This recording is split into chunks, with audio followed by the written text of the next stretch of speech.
Magandang hapon po mga brother and sister sa Couples for Christ. Kaya pa po ba? Paki-thumbs up po. Ako po ba'y naririnig nyo ng malinaw?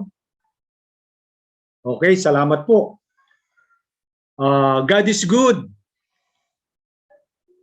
All the time, God is good.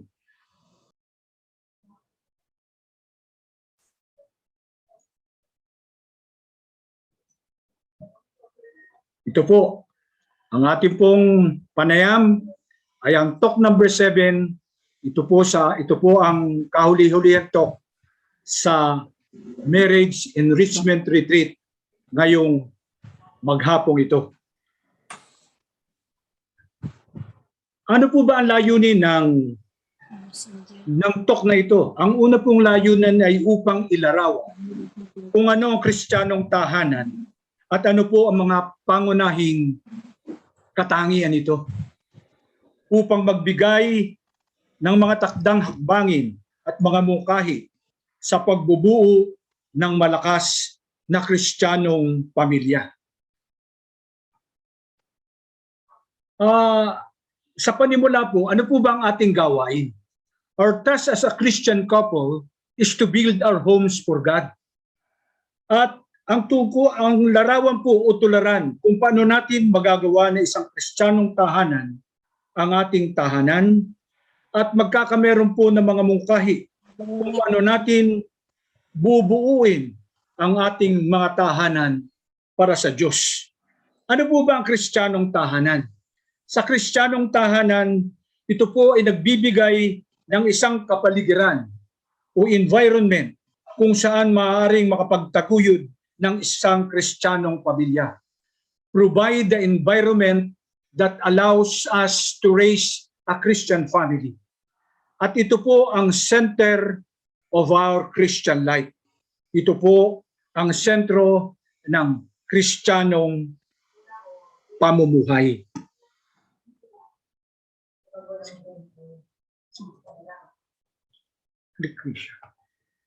Ito po.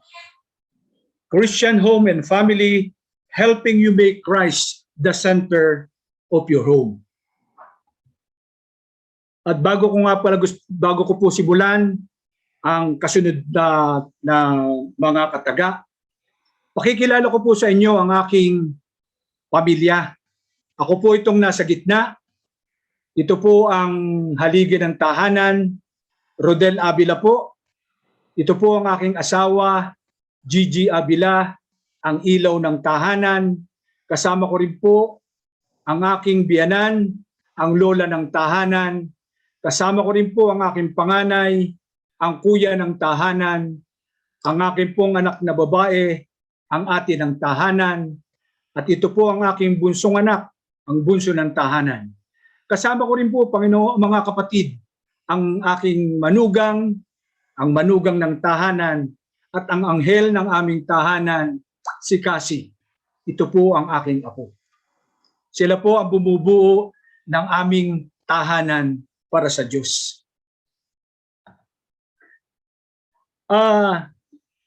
Ito po ay isang lugar, ang ating pong tahanan ay isang lugar kung saan ang Panginoong Hesus ang naghahari.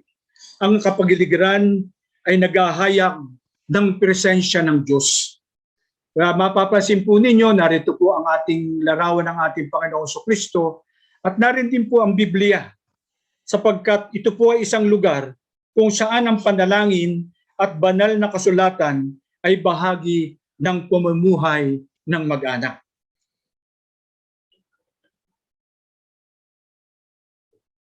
Bakit ko po sinabing panalangin bilang mag-anak? Kasi bilang mag-anak po mga kapatid, sinasabi po sa banal na kasulatan, kung may dalawa o higit pa, o kung may dalawa o higit tatlo o higit pa na nagtitipon sa aking pangalan, naroon akong kasama nila. Pwede po tayong magdasal ng solo, pero nakalagay po sa kasulatan na kung may dalawa o tatlo o higit pa, naroon akong kasama nila. Kaya napakahalaga po ng group prayer o family prayer, panalangin bilang mag-anak. At bilang mag-anak po at bilang mga magulang, pagbabasbas sa mga anak ay kinakailangan po natin. Kung tuwi po silang aalis, pupunta sa eskwela nung wala pa pong pandemic, habang sila po'y natutulog, kung sila po ay mayroong masamang pakiramdam, pwede po nating basbasan sila. Ipatong po natin ang ating kamay at sabihin po natin sa kanila, sa pamamagitan po ng ating Panginoong Kristo, anak, gagaling ka na. Dasalan po natin ito ng nalalaman nating dasal, isang Ama namin o isang Aba Ginoong Maria, sa kapangyarihan po ng Diyos na pwede pong dumaan sa ating mga magulang, gagaling po ang ating mga anak.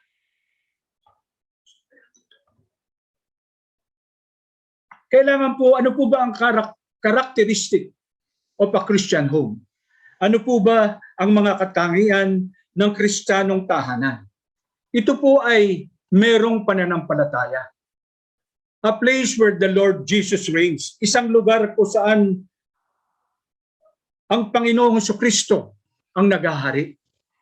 Isang lugar where prayers and scriptures form an important part of family pattern of life. Sinasabi po sa Deuteronomio 6, talata 4-9. Ito po ang sinasabi sa banal na kasulatan.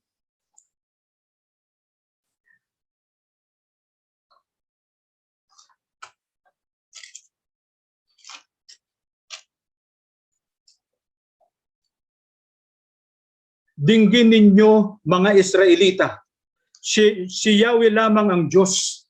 Ibigin nyo siya ng buong puso, kaluluwa at lakas.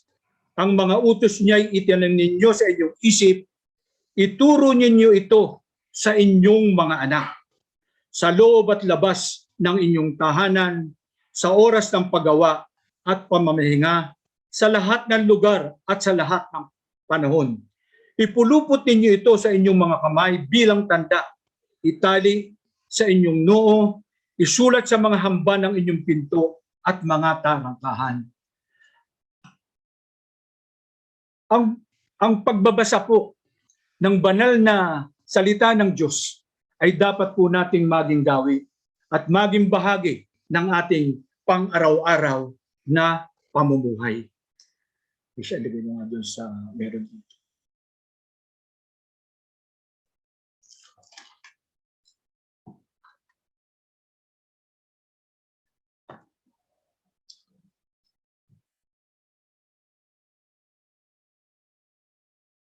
With God, all things are possible.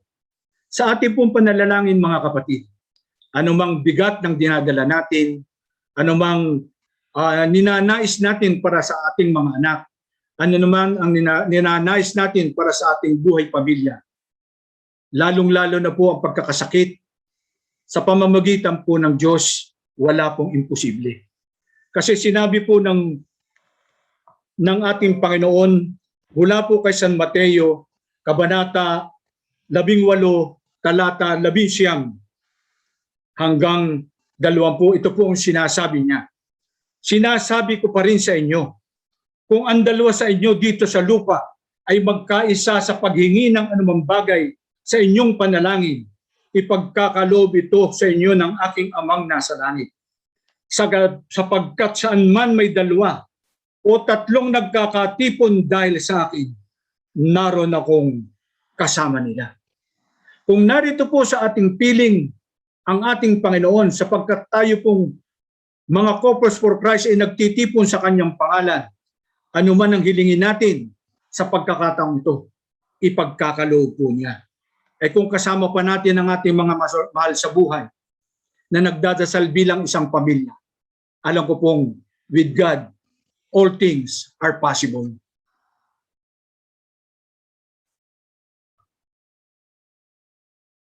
Ano pa po ang katangian o characteristic of a Christian home? Place where the goodness of the Lord is recounted and remembered often. Sapagkat ito po ay nagbubuo ng pananampalataya at nagtataguyod ng pagpapasalamat. Alam po niyo, nung ako po ay nagtatrabaho pa sa isang bangko, siguro nung mga kasamahan na dito sa Couples for Christ, ito po yung narinig niyo. At ito po ay lagi kong sinasabi at aking pinaalala sa aking mga anak, na nung ako po ay nagtatrabaho pa sa bangko, ay ako po ay muntikan ng matukso. Hindi po naman sa ako po ay kukuha ng pera na nakawin ko, kundi meron pong isang pagkakataon na yung pong bangko namin ay na-hold up. At dahil po na-hold up, ay di siyempre wala na pong pera sa loob ng bangko at yung pong aming mga kasama ay nasa loob na ng vault. At nung pong oras na yun, ako po'y nanananghalian sa labas ng bangko namin. At nang ako po'y pumasok sa bangko namin, wala pong katao-tao. At damandam ako po na ito nga ina-hold up. Kasi wala pong tao eh. Ni security guard, wala po. Kasi kasama po yung security guard ay pinasok sa loob ng bangko. Ngayon, ang una ko pong ginawa ay tinignan ko po yung aking drawer sapagkat ako po nung bago pa ako po'y teller. Nang buksan ko po yung drawer, na hindi na kayang buksan ng mga at nakuha ng mga hold-upper, punong-puno pa po ito ng pera. Dali-dali ko po itong isinara at tumingin po ako sa kapaligiran at wala pong katao-tao. Binuksan ko pong muli at sabi ko sa aking sarili, kung ito'y kukunin ko, ito ay kasama na sold up.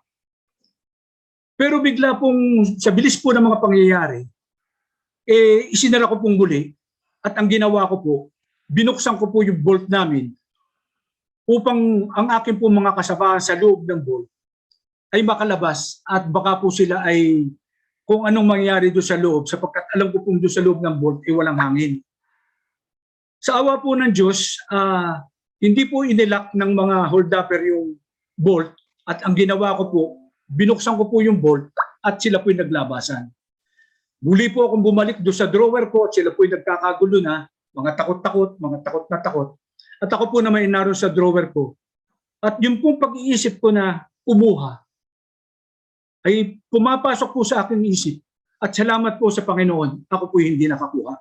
Sapagkat kung ako po'y kumuha at inilagay ko po sa aking bulsa, paglabas ko po ng bangko, napakarami pong pulis na kami po'y kinapkapan. Nirecall ko po ang mga pangyayaring ito at sabi ko'y, Lord, salamat sapagkat sa takot ko po, nung ako po'y pumasok sa aming bangko na wala na pong tao, na alam ko pong ito'y hinold up. Ang sabi ko po sa sarili ko, Diyos ko, tulungan mo po kami. Sa lakas po ng aking panalangin, mga kapatid, siguro po ito'y nakarating sa ating Panginoon, taimtim at buong-buo po ang aking pananampalataya na ako po ay kanyang tutulungan. At sa akin pong panalangin ito, tinulungan po niya akong hindi matukso. At kung ako po ay natukso, mga kapatid, siguro hindi po ako nagsasalita sa mga oras na ito. Sapagkat baka po ako hanggang sa ngayon ay may bahid pa ang pagkatao. At baka nga po hindi na ako maging Couples for Christ. At ako nga po, sa awa ng Diyos, binigyan po ako ng Panginoon ng 29 years bilang Couples for Christ. Binigyan po ako ng mga anak, binigyan po ako ng apo, at binigyan po ako ng isang malakas na katawan na hanggang ngayon ay naglilingkod para sa ating Panginoon. Ano po ang karakteristik ng isang Christian home? Kailangan po ito ay merong kapayapaan. Isang lugar o isang place where relationship are working well. Isang lugar kung saan ang mga ugnayan ay maayos. Hindi naman ito nangangahulugan na wala ng mga problema sa mga pakikipag-ugnayan. Subalit sila ay may mga hinugna sa pakikipag-ugnay kung kaya alam na nila kung paano hahawakan ito. Ang disenyo ng kanilang buhay ay maayos at maluwag kung saan may panahon ang miyembro ng pamilya na maglingkod sa Panginoon sa maraming paraan at palayain tayo mula sa magulong takbo ng mundo. Alam ko po mga brothers and sisters, tayo pong lahat sa pagkakataong ito ay focus for Christ. Hindi po hadlang ang pandemic na dumating sa ating buhay upang magpatuloy tayo bilang focus for Christ at sumunod sa mga gustong ipagawa sa atin ng Diyos. Hindi po hadlang ang pandemya sapagkat sa anumang problema, magkaisa lang tayo, mapayapa lamang tayo sa ating puso, anumang problema, malalampasin natin. Ito po, kung may kapayapaan, isang lugar kung saan ang pagpapala ng Diyos at ang kanyang pagkakaloob ay nararanasan. Walang pag-alala at alalahanin hinggil sa salapi at kung anuman ang hatid ng kapalaran. Malaya sa mga alalahanin at kabigatan ng mundo. Napakabigat po mga kapatid ang nangyayari sa atin dito sa Pilipinas, hindi lamang dito sa Pilipinas, buong mundo po. Ano pa po ang katangian ng isang Kristiyanong tahanan?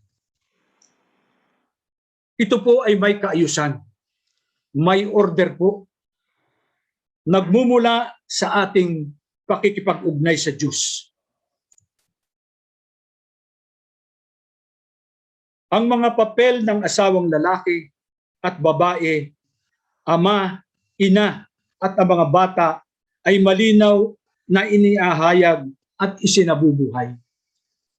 Ama, buong tiwala at may pananagutan niyang pinangangalagaan ang mag-anak, mamuno, manalangin, at magturo. Provides financial needs, physical protection. Take care of the family, praise, and teachers. Tulad nga po ng sinabi sa mga previous talks, ang ama po ang siyang namumuno. Lalong-lalo na po sa pagdarasal at siya po ang nagtuturo. Ulitin ko po, kung ikaw man, sister, ay mas matalino sa iyong asawa, mas magaling ka, pero sabi ng ating Panginoon, ang ama, ang iyong asawa, ang siyang mamumuno. Ano po ang tungkulin ng ina? Makes home a place of warmth, a place life can happen.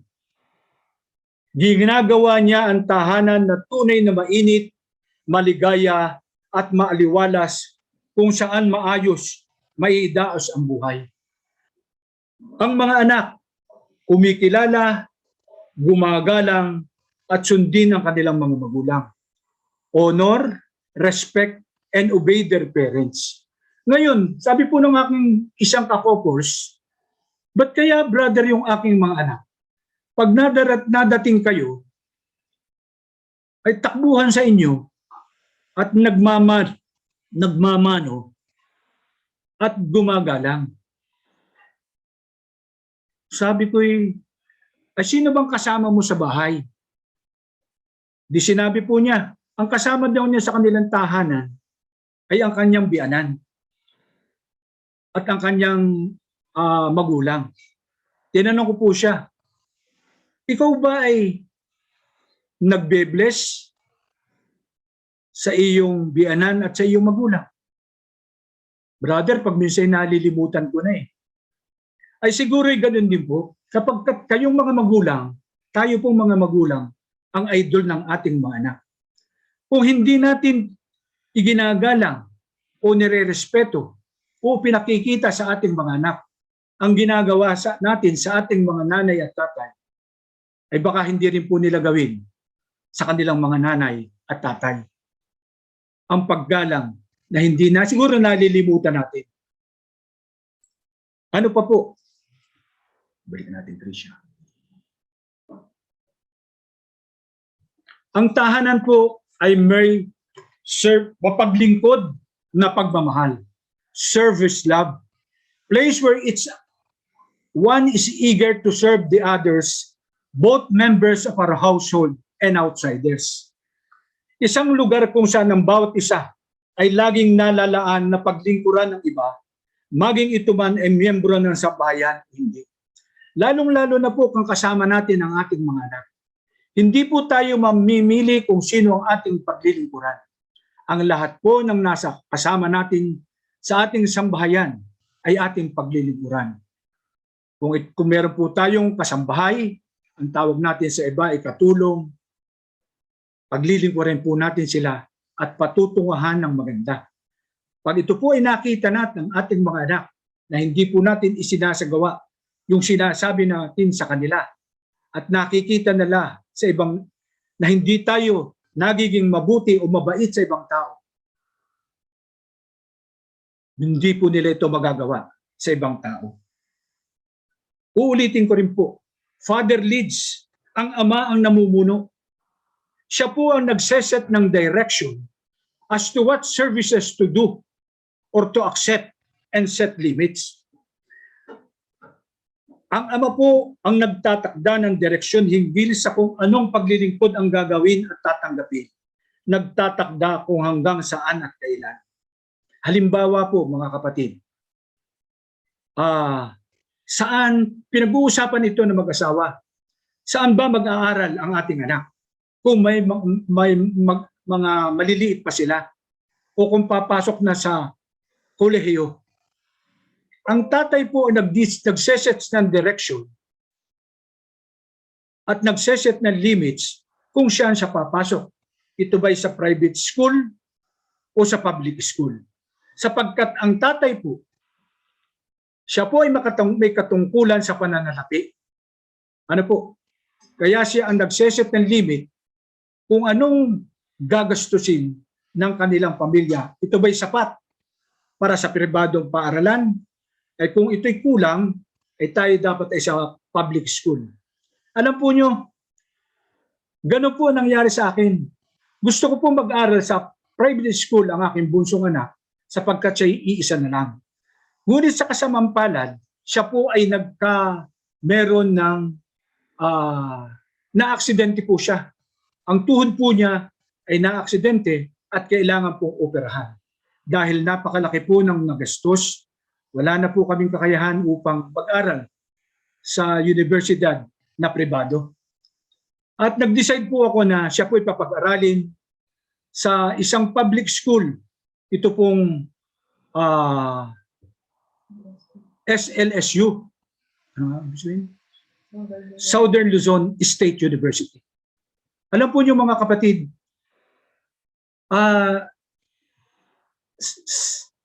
sa kabutihan po ng Diyos, sa awa ng Diyos, nang siya po ay third year na at fourth year na, financial blessing po ang pinagkaloob sa akin. At tamang-tama po ang desisyon, wala na pong tuition. At sapagkat napakaganda po ng pag-aaral sa pamantasang ito, ang aking bunsong anak ay nakatapos at sa kanya pong pagtatapos, siya po ay nag-review sa board exam bilang isang inhinyero at sa kabutihan ng palad at sa tulong ng Diyos at itong eskwelahang kanyang pinag-aralan na i-denied po ako ng Diyos, siya po ngayon ay isinang ganap na inhinyero. Praise God. Ano po ang karakteristik ng isang Kristiyanong tahanan? Ang nanay po, ang ina po ang gumagawa ng isang bukas na tahanan kung saan tinatanggap ang mga kasama, lalong-lalo na po sa ating kapatiran. Sa mga nangangailangan ay pinangangalagaan. Alam po nyo, hindi po natin maiaalis sa ating samahan na meron sadya pong nangangailangan. Meron pong lalapit sa atin, hihibik, iiyak. Ang kailangan po sa atin ay oras. Bigyan po natin siya ng oras upang pakinggan. Bigyan po natin siya ng oras upang may makausap. At kung meron po tayong kaunting pwedeng itulong sa kanya at kung siya nangangailangan, pagkalooban po natin siya. At ito po ang iyong tungkulin ng ina na tanggapin ang ating mga kasamahan na nangangailangan ng tulong. Ang pamamaraan ng paglilingkod na ito ng mga Kristiyano ay kaiba sa pamamaraan ng mundo kung saan ang layunin ay magbigay lamang ng impresyon na bukas ang tahanan nila. Hindi po ito pakitang tao lamang. Alam po niyo mga kapatid, sa panahong ito, napakahirap pong tumulong sapagkat ang bawat isa sa hirap ng buhay ay siguro nangangailangan pa po ng mga bagay na pangangailangan ng ating pamilya. Alam po niyo mga kapatid, meron po isang babasahin ang ating samahan. Ang tawag po dito ay ugnayan.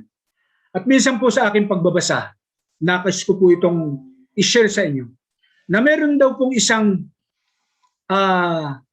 dalaga na may kapansanan. Ito daw po ay bingi at pipi. Ano po? Kalimitan po kasi pag bibingi ay pipi.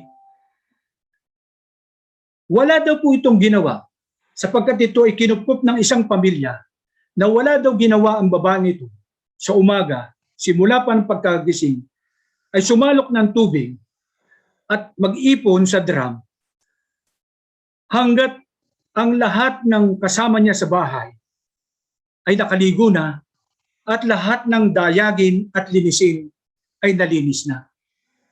Ano po? At hindi ka daw po makakarinig sa kanya sapagkat nga po pipi o makikita mo sa kanyang mukha na siya ay nalulumbay, nalulungkot dahil siya ay walang ginawa kundi umigib ng tubig. Ngayon, halimbawa daw po ay tinanong mo siya kung anong gusto niya. Ang gusto po niya ay Jollibee at Coke. Ano? Kung gusto mo daw po siyang paligayahin, bigyan mo daw po siya ng Jollibee at Coke. 10 metro pa lamang yung layo ng Jollibee dala mo. Ano po? Amuy na niya. Sapagkat napakalakas po ng kanyang sense of smell.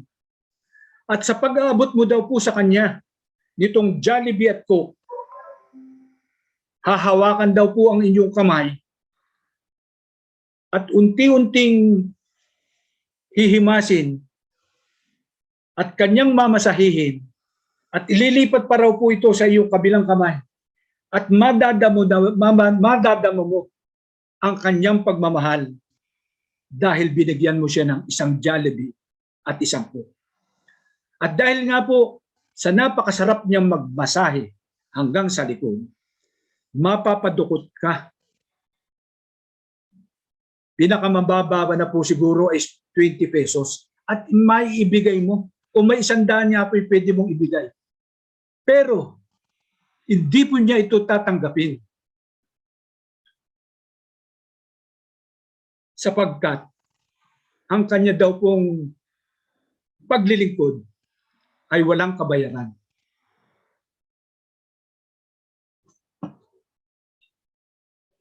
Ito po ang tinatawag na mapaglingkod, na pagmamahal. Hindi naghihingi, hindi nahingi ng kapalit. Isipin po ninyo, may kapansanan, bulag, pipi. At ito daw po ay may taning na ang buhay sapagkat may pansit pa. Ay ikaw, kapatid, malakas ang iyong katawan. Kumpleto ang pamilya, may anak. Nagkamali lang ang iyong asawa, sumasama na ang iyong loob.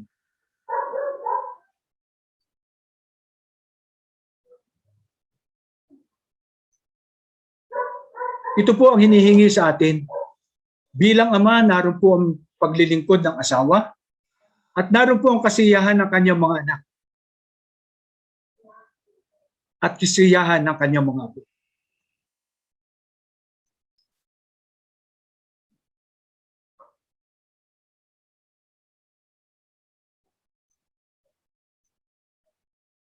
Ano po ang katangian ng isang Kristiyanong pamilya o Kristiyanong tahanan? Meron pong kaayusan. Meron pong kaayusan sa schedule. Ito po ay hindi boarding house. Ang tahanan ay di tulugan lamang. Mahalaga na mayroon sapat na panahon upang ang bawat membro ng pamilya ay makipag-ugnay sa bawat isa. Magalak po sa presensya ng bawat isa. Kailangan po, kung damating ang ating anak, masiyahan po tayo. Maski po siya ay ginagabi na. At pasalamat tayo sapagkat siya ay nakarating ng safe and sound. At kung gusto po natin siya pagsabihan, pakiinin muna natin siya o hayaan po natin makakain. At kung siya po ay antok na, patulugin natin at kinabukasan na lang po natin siya kausapin.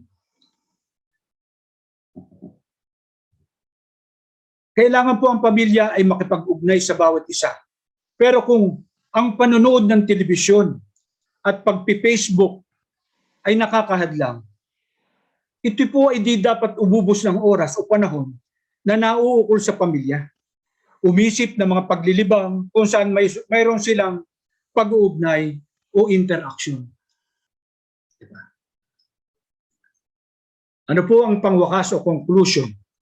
We are living in a society where support structures for a good Christian and family life are slowly collapsing because we are a victorious people. We are not weakened.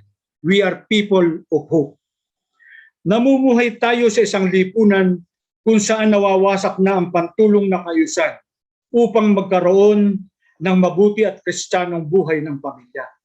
Ganon pa man, tayo ay bayang mapagwagi at di tayo mawawala ng loob, tayo isang bayang malaki ang pag-asa. Malaki po ang ating pag-asa sapagkat kasama natin ang Diyos. Paano po natin bubuuin ang tahanan ng Diyos? Prepare a plan. Magpaplano po tayo mga kapatid. Magpasya na gagawin mo ang lahat upang mabuo mo ang isang kristyanong tahanan. Prioritize your goal. Suriin ang iyong tahanan. Ang ama ang mangunguna sa paggawa nito. Husband and wife agrees on the plan. Ano po?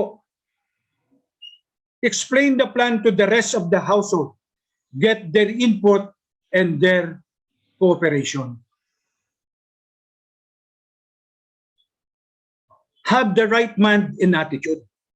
Kailangan po magkaroon ng tamang kaisipan at salubin o pagkilos. Be open to the leading of the Spirit. Maging bukas sa pagkilos ng banal na Espiritu. Maging matapat sa salita ng Diyos. Be obedient to God's Word. Maging makatotohanan sa iyong layunin at inaasahan. Pursue your plans with decided and determination. Be consistent. Maging makatotohanan. Be realistic in your expectation. Periodically, evaluate your progress against your plan. Suriin ang iyong progreso pagkatapos ng ilang panahon. Ihambing sa iyong plano. Be flexible. Do not hesitate to change if such are needed. Maging bukas. Huwag magdalawang isip kung kailangan may baguhin sa plano.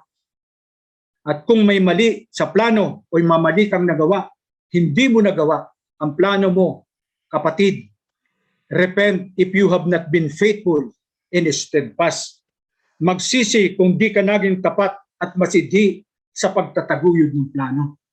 Kung ang iyong ipinakako kay Mrs. ay di ka na uuwing lasing, isusulit mo lahat ang iyong sweldo. Hindi ka naman chichiks at kung ikaw ay nagkamali, magsisi ka kapatid. At pagdating naman ni Mister, napakagulo pa ng iyong tahanan. Hindi maayos ang iyong tahanan. Hindi mo napapagsabihan ng iyong mga anak. Hindi mo natuturuan ng iyong mga anak ni hindi kayo nakakapagdasal. Repent if you had not been faithful and steadfast.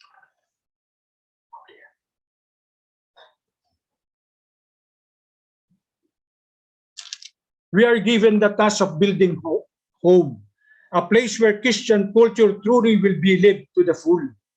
Ibinigay sa atin ang tungkulin na magbuo ng isang Kristiyanong tahanan, isang lugar kung saan ang kulturang Kristiyano ay tunay na may isabuhay.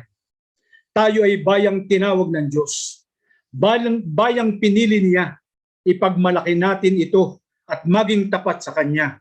Magbuo tayo kasama ang Panginoon, sapagkat sinasabi sa Salmo 127, malibang ang Panginoon ang gumawa nitong bahay, ang ginawa ng nagtayo ay wala ring kabuluhan. At kung kinakailangang humiling pa tayo ng mga pagpapala, mga kapatid, sa ating Panginoong Diyos, sinasabi sa atin ng ating Panginoon, kapatid, humingi ka at ikay bibigyan, pumato ka at ikay pagbubuksan, humanap ka at ikay makasusumpong. Hanggang dito na lang po mga kapatid, at magandang hapon po sa inyong lahat. Praise God. Purihin po natin ang ating Panginoon. Sa pagkakataong ito mga kapatid, nais ko pong ibigay ang mga katanungang ito na makikita po niyo sa screen.